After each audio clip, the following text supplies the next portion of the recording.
மெட்ரோபிக் viewers எல்லாருக்கும் வணக்கம். உலக புகழ்பெற்ற அகஸ்திய ஜீவனாடி பாபு சாரை மீட் பண்ண வந்திருக்கோம். ஸோ வாரம் நிறைய ப்ரெடிக்ஷன்ஸ், அதுக்கப்புறம் ராசி பலனுக்கு மிகப்பெரிய வரவேற்பு. ஸோ வருகிற வாரங்கள் எப்படி இருக்க போகுது, இந்த டிசம்பர் மழை எப்படி, புதுவாக உருவாக இருக்கக்கூடிய மழை எந்த அளவுக்கு பெய்ய போகுது, எந்தெந்த பகுதிகள் பாதிப்பு இருக்குது, உலக அளவில் என்ன மாதிரியான ஆபத்துகள் இருக்குது, இந்த மாதிரி பல விஷயங்கள் ஐயா கிட்ட கேட்டு தெரிஞ்சுக்க போகிறோம். அதுக்கப்புறம் தொழில்நுட்பமாக இருக்கட்டும், அதுக்குடைய விஷயங்கள் என்னென்னலாம் நடக்க போகுது, அப்புறம் கிரகங்களுக்கான விஷயங்களும் ஐயா சொல்லத்துக்கு காத்துக்கிட்டு இருக்காங்க. நிறைய விஷயத்தை கேட்டு தெரிஞ்சுக்க போகிறோம். வணக்கம் சார். வணக்கம் மெட்ரோபிக் விநாயகர்களும் கோடான கொடியர்களும் பக்தி தமிழர்களுக்கும் அகஸ்டர் இன்னைக்கு என்ன சொல்கிறார் பார்ப்போம். சார், நீங்கள் சொல்லக்கூடிய நிகழ்வுகள் ஒன்றன் பின் ஒன்றாக மக்கள் அதை தொடர்ந்து ஃபாலோ பண்ணிட்டு வராங்க. ஸோ அதுக்கான விஷயங்கள் தொடர்ந்து நடந்துக்கிட்டும் இருக்குது. இப்போ வருகிற வாரம் சார் என்ன மாதிரி நிகழ்வுகள் காத்துக்கிட்டு இருக்கு?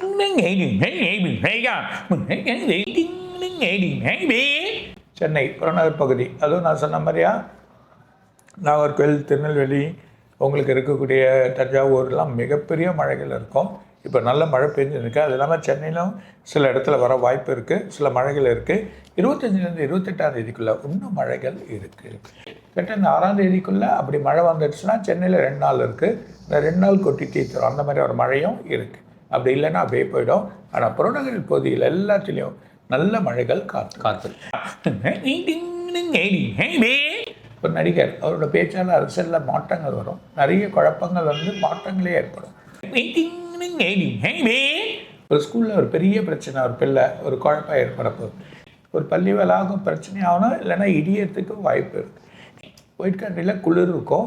ஒரு சில கண்ட்ரியில் லண்டன், வேறு இன்னும் யூரோப்பாக இருக்கலாம், சில கண்ட்ரியில் மாறுபட்ட சூழ்நிலை ஏற்படும். அது வரதை பார்க்க வெப்பமும் சடனாக அடிக்கும், வெயிலும் அதிகமாக இருக்கும். அதே நேரத்தில் 3 நாட்டிலையும் ரஷ்யா, அமெரிக்கா, இன்னும் யூரோப் மிகப்பெரிய பனி இருக்குது. அதுலேயும் இது ரஷ்யாவில் இது வரைக்கும் பார்க்காத பனி அங்கே சில மாகாணங்கள் மூடப்படும். அந்த மாதிரி நிலைமைகள் ஏற்படும்.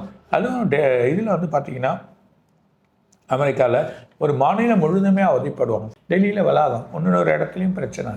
பெரிய போர் விமானம் ஒன்று வெடித்து சிதறப்போகுது. இந்த நாட்டுகள் கூட்டு அவங்க பிரச்சனையை தீர்க்கிறதுக்கு வழி பண்ணி பிரச்சனை தீராமல் இருக்கும். திரும்பவும் சண்டையாகி அதுக்கப்புறமா தான் இந்த பிரச்சனைகள் தீரும். வெளிரங்கம் கொஞ்சம் குறைச்சிட்டு அதுக்கப்புறம் ஏறும். டிசம்பர் 15ஆம் தேதி வரைக்கும் கேர்ஃபுல்லாக இருங்க. அதுக்கப்புறமா சில மாற்றங்கள் ஏற்படுறத பார்க்க போகிறோம். கேரளா ஃப்ளெக்சிபிள்னாலும் ஓரளவுக்கு மாற்றம் இருக்கும். அமெரிக்காவில் பிரச்சனை இன்னொன்று பிரச்சனையும் விசால வரும். அவருக்கு கோர்ட் கேஸில் ஒரு பெரிய பிரச்சனையாக போகுது. அதில் மாட்டி தவிக்கப்படுற ட்ரம்ப். ஒரு நாட்டில் ஒரு முக்கிய அதிபரோட உயிருக்கு பிரச்சனை இருக்குது. லண்டன் இல்லைன்னா யூரோப், லண்டனில் இருக்கக்கூடிய அரசு குடும்பத்தோட பையனுக்கு ஒரு பிரச்சனை ஏற்படுறத பார்க்க போகிறோம்.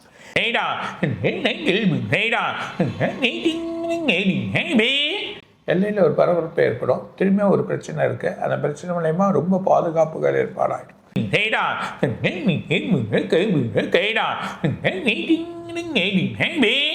ஒரு கோயில் ஆலயத்தில் தண்ணி முழுக்க புகுந்துடும். அது நல்ல கோயில், சிவன் கோயிலாக இருக்கலாம். 2 நாடுகள் கூறுற இடத்துல நடுமத்தியில் ஒரு பெரிய எர்த்குயிக் இருக்குது. அது இல்லாமல் அந்த எர்த்குயிக்கோட வழியில் எரிமலையும் வர்றதுக்கு வாய்ப்பு இருக்குது. எதிர்பார்க்காத ஒரு பிரிட்ஜு விழுந்துறதை பார்க்க போகிறோம். முக்கிய ஒரு பெரிய ஆலயம், அதில் ஒரு கதவுகள்லாம் பிரச்சனையாக போகிறோம். அது அந்த ஆலயத்திலே பிரச்சனைகள் ஏற்படுறத பார்க்குவோம்.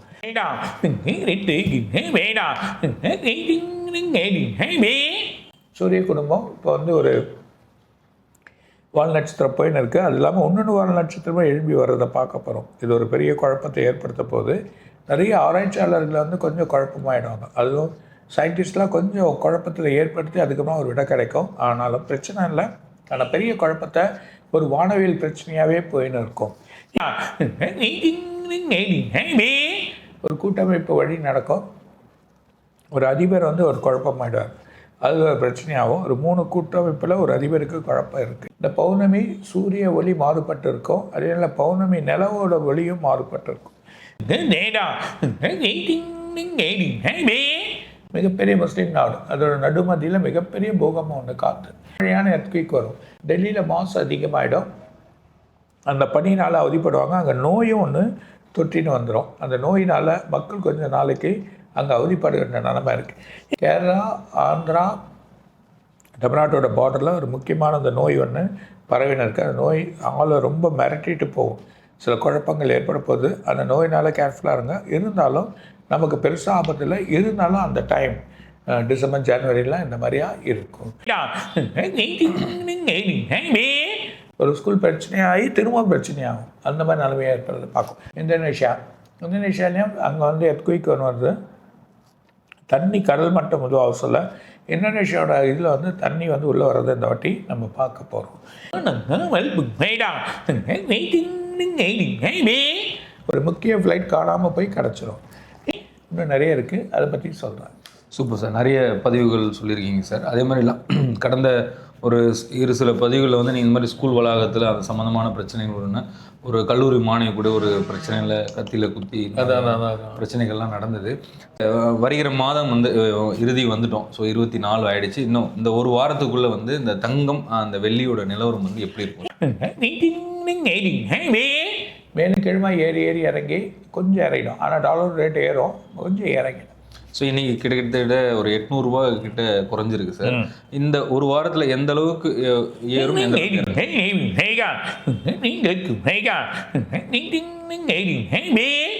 ரொம்ப குறையாது, ஓரளவுக்கு குறையும். ஓரளவுக்கு குறையும். அதே மாதிரி வெள்ளியும் சார் திடீர்னு சர்ன்னு ஏறுது, அதே மாதிரி டக்குன்னு குறையுது. மார்க்கெட் ஃப்ளக்சுவேஷன் எப்படி இருக்கு அந்த மாதிரி. இப்போ டிசம்பருக்குள்ளே அது எந்த அளவுக்கு உயரும்?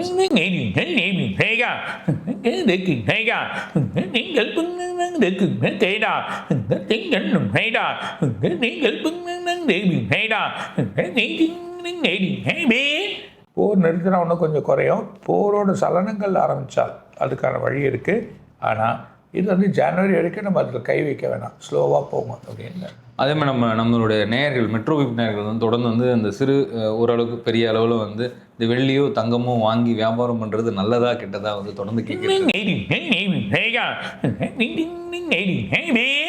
இப்போ கொஞ்சம் பண்ணுங்க, ஆனால் நிறுத்திடுங்க.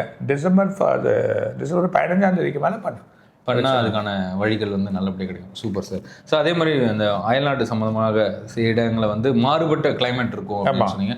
வியட்நாம் அந்த மாதிரி பகுதியில் கூட நல்ல மழை பெஞ்சுது சார். நிறைய பேர் இறந்துட்டாங்கன்னு சொன்னால் நிறைய பேர் காணாமல் போயிட்டாங்க. ஸோ இதே மாதிரி வேறு உலக நாடுகள் எங்கே பாதிப்பு இருக்குது சார்?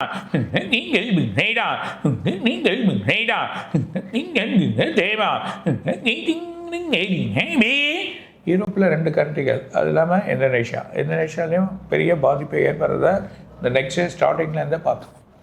இன்னும் ஸ்கேம் பண்ணுறவங்க இன்னும் நிறைய பேரை பிடிப்பாங்க. அந்த சூழ்நிலை ஏற்பட போகுது.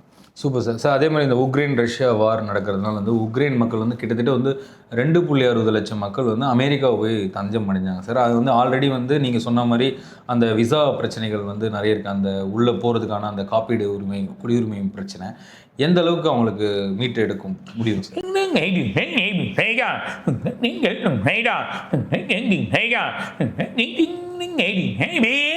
எந்த ஒரு தடை இருக்காது, நல்ல விளைச்சி தான் வரும்.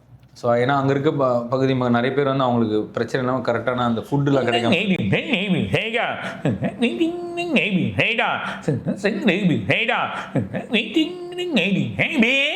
இப்போ தான் அதுக்கான வழி பண்ணுறாங்க. இன்னும் 4 மாதம் போனதே வழி கிடச்சி. ஸோ அதே மாதிரி அமெரிக்காவுக்கு என்ன பிரச்சனையோ அதே மாதிரி வந்து யூகேயில் இருக்க இந்திய வாழ் குடிமக்கள் வந்து அங்கே வந்து குடிபெயர்ந்து அந்த க்ரீன் கார்டு இந்த மாதிரி விஷயங்கள் வந்து நிறைய அந்த ரெஸ்ட்ரிக்ஷன் வந்து கொண்டு வந்திருக்காங்க. ஸோ அதை எப்போ வந்து அதுக்கான விடிவு காலம்?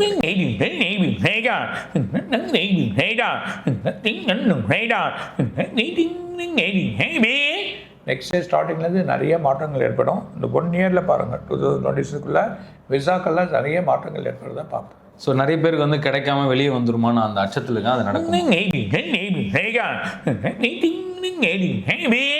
கொஞ்சம் பிப்ரவரி வரைக்கும் அப்படியே இருங்க ஒட்டின்னு, அதுக்கப்புறம் எல்லாம் மாறும்.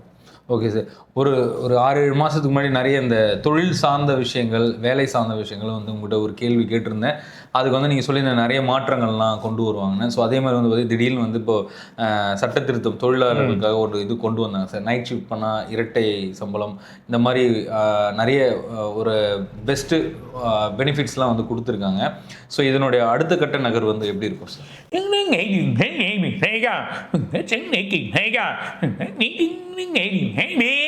எந்த பிரச்சனை நல்ல வழி தான், நல்ல வழி இருக்கும் சார். அதே மாதிரி ஏஐ தொழில்நுட்பம் வந்து எந்த அளவுக்கு வளர்ச்சி பெறும்?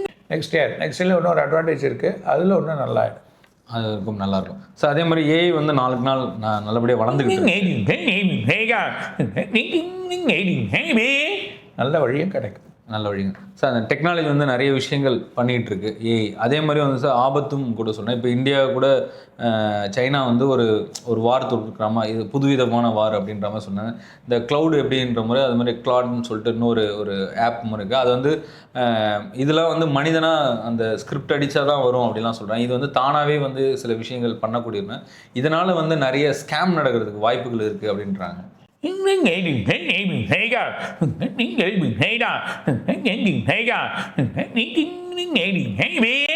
100% இன்னும் பெரிய ஸ்கேம்லாம் நடக்கும். எல்லாம் மாட்டுவாங்க பாருங்கள். ஸோ அதே மாதிரி இந்த ஏஐ தொழில்நுட்பத்தினால இந்த யூபிஐ யூஸ் பண்ணுறது, அதுக்கப்புறம் கிரெடிட் கார்டு யூஸ் பண்ணுறது, அதுக்கப்புறம் வந்து பேங்க்கோட அடுத்தவர்களுடைய அவங்களுடைய பர்சனல் விஷயத்தை கூட எடுக்கக்கூடிய அளவு வந்து இந்த ஏஐ தொழில்நுட்பம் மாறி நிற்குது சார். எது உண்மை எது பொய்ன்னு தெரியல.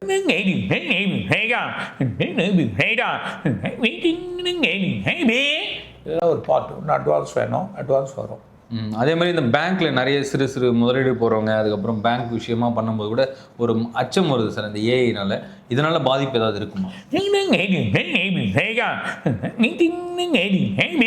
கிடையாது. அட்வான்டேஜ் போர்ஸில் சில குழப்பங்கள் ஏற்படும், பெரிய பாதிப்பு வராது. Okay sir. சார் அப்புறம் இந்த எஸ்ஐஆர் படிவங்கள் வந்து பூர்த்தி செய்து இப்போ எல்லாமே ரெகுலேட் பண்ணிட்டு வராங்க. இது அடுத்த நிலை எப்படி இருக்கும் சார்?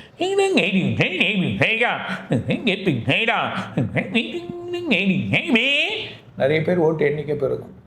கண்டிப்பாக அதுக்கான விஷயம். ஸோ அதே மாதிரி தொடக்கத்தில் ரீடிங் ஸ்டார்ட் பண்ணதில் ஒரு நடிகருக்கு ஒரு ஆதரவுகள் கிடைக்கும் அப்படின்னா, ஸோ இப்போ அரசியல் களம் ரொம்ப விறுவிறுப்பாகவும் சூடாகவும் போயிட்டுருக்கு சார்.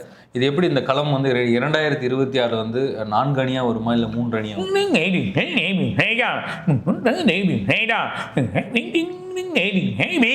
3 அணியாக பிரியும். 3 அணியாக பிரியும். ஓகே. ஸோ அதே மாதிரி எந்த கட்சிக்கு வந்து மிகப்பெரிய ஒரு ஆதரவு இருக்குது? டிசம்பர் மாதம் சொல்கிறேன். டிசம்பர் மாதம் சொல்கிறேன்.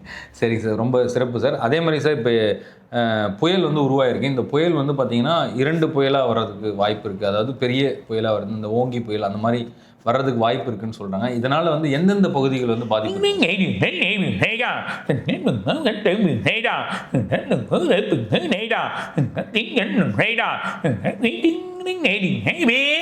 தென் மாவட்டம், டெல்டா பாசனம், கடலோர பகுதி, இது 3மே பாதிப்பு தான். இந்த வாட்டி கொஞ்சம் பாசனங்கள் கொஞ்சம் பிரச்சனையாகும், அப்புறம் சரியாயிடும், பயப்படாது. ஆனால் நீங்கள் நவம்பர்லேருந்து ஒரு மிதமான மழை தான் இருக்கும் நீங்கள். ஸோ ஆல்மோஸ்ட் நவம்பர் கடந்துட்டோம். ஸோ இந்த வருகிற இந்த டிசம்பரில் எப்படி இருக்கும்?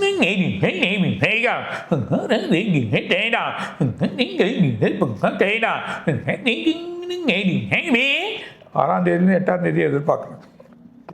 ஒரு பெரிய மழை காற்று இருக்குது. அது மீறினா அதுக்கப்புறம் அப்படியே போயிட்டுருக்கோம். ஸோ அதே மாதிரி நிறைய ராசி பலனுக்காக மக்கள் வந்து ரொம்ப ஆவலை வெயிட் பண்ணிட்டு கண்டிப்பாக கொடுக்குறோம் வருகிற மாதத்துக்கு. ஸோ அடுத்த பதிவில் அதை வந்து கொடுத்துருக்கோம் சார். மீண்டும் ஒரு நல்ல தருணத்தில் சந்திப்போம் சார். வணக்கம். வணக்கம். வணக்கம். மெட்ரோ பிபி நேயர்களுக்கும், கோடான கொரியர்ஸில் பக்தி தமிழ் நேயர்களுக்கும் அகஸ்தியர் இன்னும் நிறைய இருக்குது. அகஸ்தியர் சொல்லுவார். வணக்கம். வணக்கம்.